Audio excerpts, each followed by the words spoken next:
जब से ये युद्ध शुरू हुआ है तब से ही प्रभावित देशों में हर भारतीय को जरूरी मदद दी जा रही है।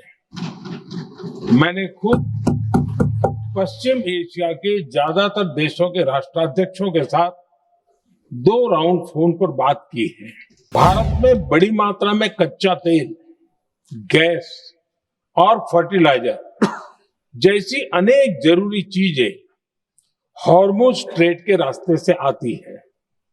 युद्ध के बाद से ही हॉर्मुज स्ट्रेट में जहाजों का आना जाना बहुत चुनौतीपूर्ण हो गया है। हमारी तेल कंपनियों के पास जो रिजर्व रहता है वो अलग है। बीते 11 वर्षों में हमारी रिफाइनिंग कैपेसिटी में भी उल्लेखनीय वृद्धि हुई है। सरकार इसके शॉर्ट टर्म, मीडियम टर्म और लॉन्ग टर्म ऐसे हर असर के लिए एक रणनीति के साथ काम कर रही है।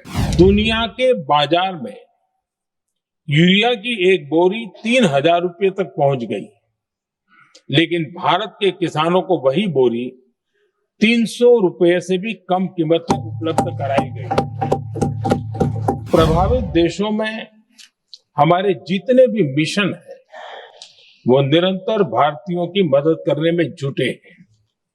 वहां काम करने वाले भारतीय हो या फिर जो टूरिस्ट वहां गए हैं, सभी को हर संभव मदद दी जा रही है। इस समय पश्चिमी एशिया की हालत चिंताजनक है। बीते 2-3 हफ्तों में जयशंकर जी ने और हार्दिक पुरी जी ने इस विषय पर सदन को जरूरी जानकारी दी है। अब इस संकट को 3 सप्ताह से ज्यादा हो रहा है। इसका पूरे विश्व की अर्थव्यवस्था पर, लोगों के जीवन पर बहुत ही विपरीत असर हो रहा है। इसलिए पूरी दुनिया इस संकट के जल्द से जल्द समाधान के लिए सभी पक्षों से आग्रह भी कर रही है। अध्यक्ष महोदय, भारत के सामने भी इस युद्ध ने अप्रत्याशित चुनौतियां खड़ी कर दी हैं। ये चुनौतियां आर्थिक भी हैं, नेशनल सिक्योरिटी से जुड़ी भी हैं और मानवीय भी हैं। युद्धरत और युद्ध से प्रभावित देशों के साथ भारत के व्यापक व्यापारिक रिश्ते हैं। जिस क्षेत्र में युद्ध हो रहा है, वो दुनिया के दूसरे देशों के साथ हमारे व्यापार का भी एक महत्वपूर्ण रास्ता है। विशेष रूप से कच्चे तेल और गैस की हमारी जरूरतों का एक बड़ा हिस्सा यही क्षेत्र पूरा करता है। हमारे लिए ये रीजन एक और कारण से भी अहम है। लगभग 1 करोड़ भारतीय खाड़ी देशों में रहते हैं और वहां काम करते हैं। वहां समंदर में जो कमर्शियल शिप चलते हैं, उनमें भारतीय क्रू मेंबर्स की संख्या भी बहुत अधिक है। ऐसे अलग अलग कारणों के चलते भारत की चिंताएं स्वाभाविक रूप से अधिक है। इसलिए ये आवश्यक है कि भारत की संसद से इस संकट को लेकर एक मत और एकजुट आवाज दुनिया में जाए।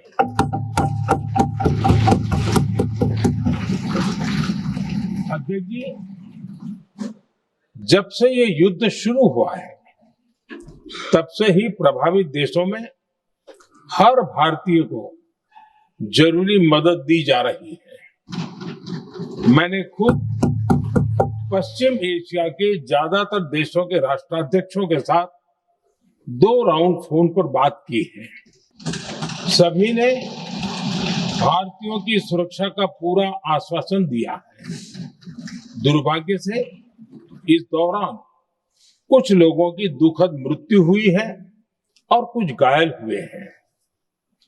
ऐसे मुश्किल हालात में परिवारजनों को आवश्यक मदद दी जा रही है। जो घायल है उनका बेहतर इलाज सुनिश्चित कराया जा रहा है।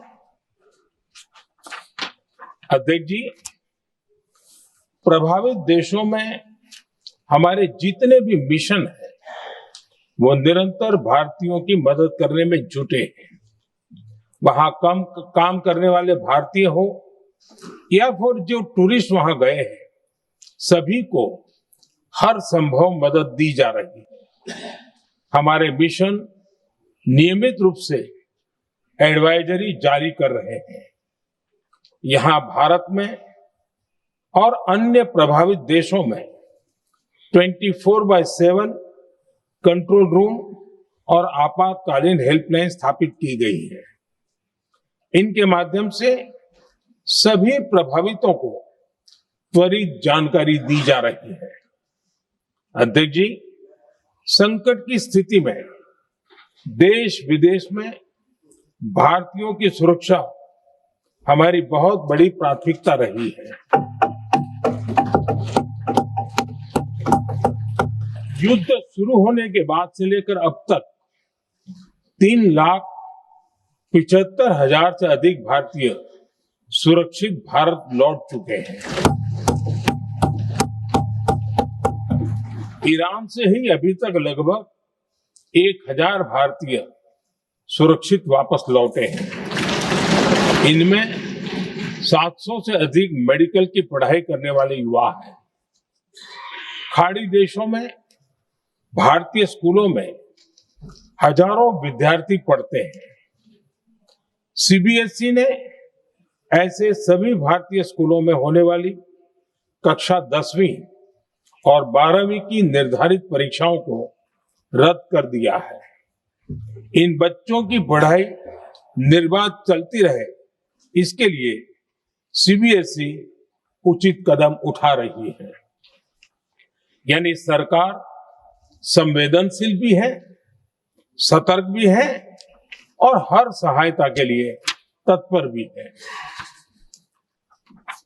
माननीय अध्यक्ष जी, भारत में बड़ी मात्रा में कच्चा तेल, गैस और फर्टिलाइजर जैसी अनेक जरूरी चीजें हॉर्मुज स्ट्रेट के रास्ते से आती है।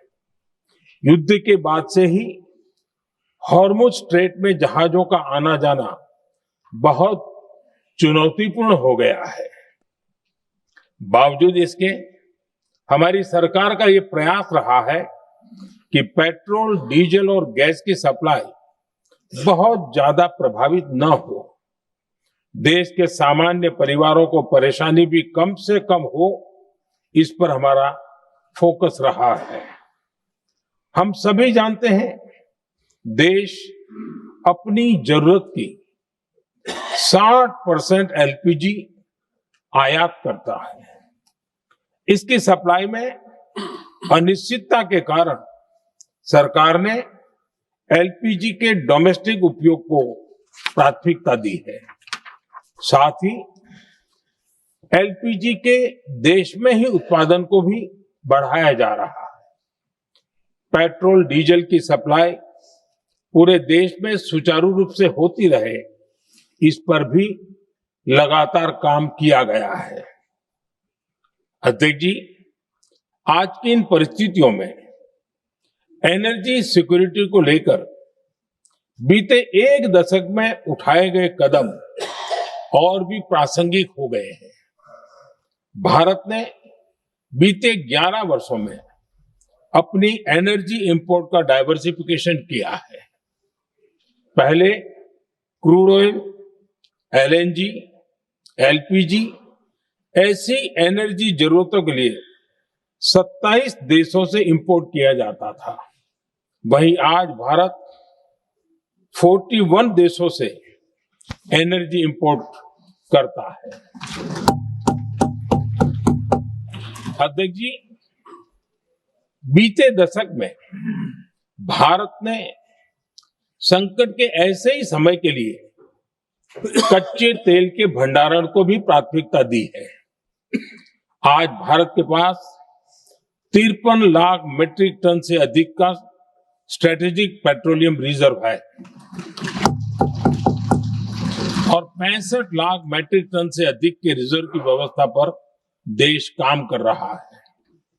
हमारी तेल कंपनियों के पास जो रिजर्व रहता है वो अलग है।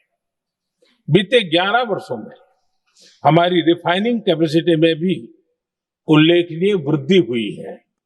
अध्यक्ष जी, सरकार अलग अलग देशों के सप्लायर्स के साथ भी लगातार संपर्क में है। प्रयास ये है कि जहां से संभव हो वहां से तेल और गैस की सप्लाई होती रहे। भारत सरकार गल्फ और आसपास के शिपिंग रूट्स पर निरंतर नजर बनाए हुए है।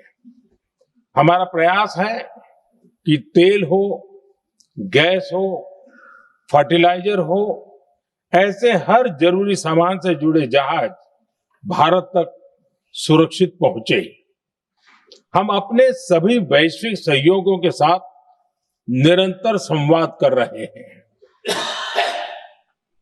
ताकि हमारे मैरीटाइम कॉरिडोर सुरक्षित रहे। ऐसे प्रयासों के कारण बीते दिनों हॉर्मुज स्ट्रेट में फंसे हमारे कई जहाज भारत आए भी हैं। अध्यक्ष जी, संकट के इस समय में देश की एक और तैयारी भी बहुत काम आ रही है। पिछले 10-11 साल में इथेनॉल के उत्पादन और उसकी ब्लेंडिंग पर अभूतपूर्व काम हुआ है। एक दशक पहले तक देश में सिर्फ 1-1.5% इथेनॉल ब्लेंडिंग कैपेसिटी थी।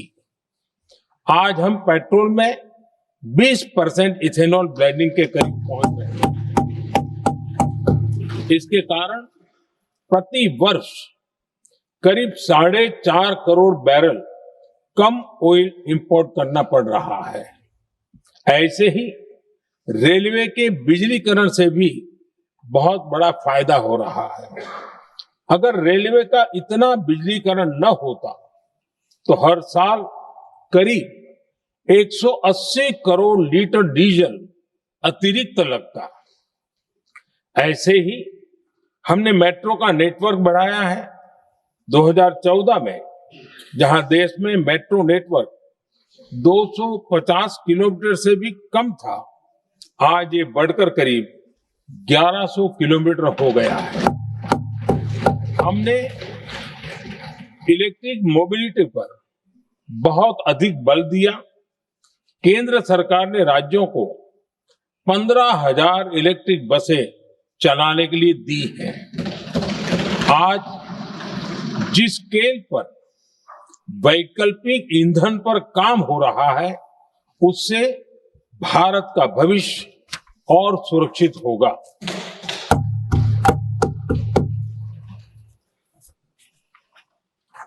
आदरणीय अध्यक्ष जी, हम जानते हैं कि एनर्जी आज इकोनॉमी की रीढ़ है और ग्लोबल एनर्जी नीड्स को पूरा करने वाला एक बड़ा सोर्स वेस्ट एशिया है।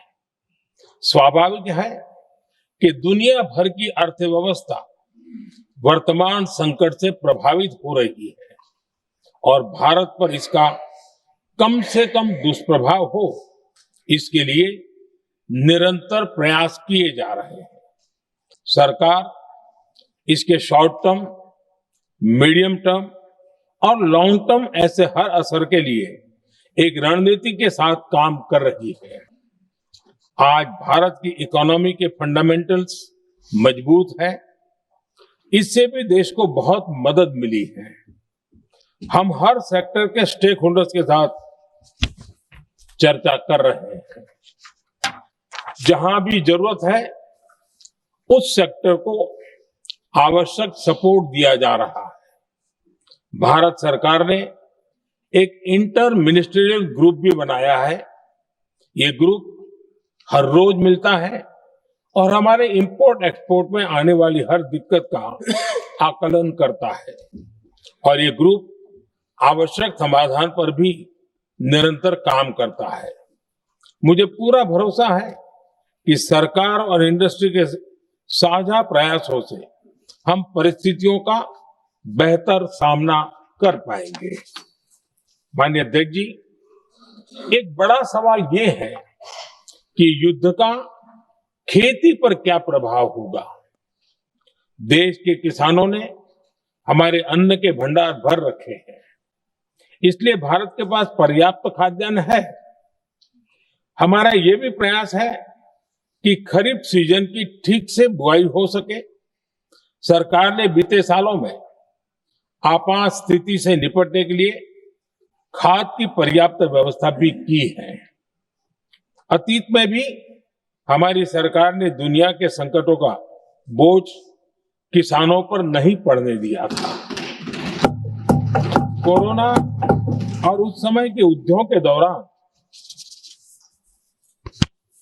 उस समय भी ग्लोबल सप्लाई चेन में डिस्ट्रप्शन आ गई थी। दुनिया के बाजार में यूरिया की एक बोरी 3,000 रुपये तक पहुंच गई, लेकिन भारत के किसानों को वही बोरी 300 रुपये से भी कम कीमत में उपलब्ध कराई गई। अध्यक्ष जी, देश के किसानों को इस प्रकार के संकटों से बचाने के लिए भी बीते वर्षों में अनेक कदम उठाए गए हैं। पिछले एक दशक में देश में 6 यूरिया प्लांट शुरू किए गए हैं।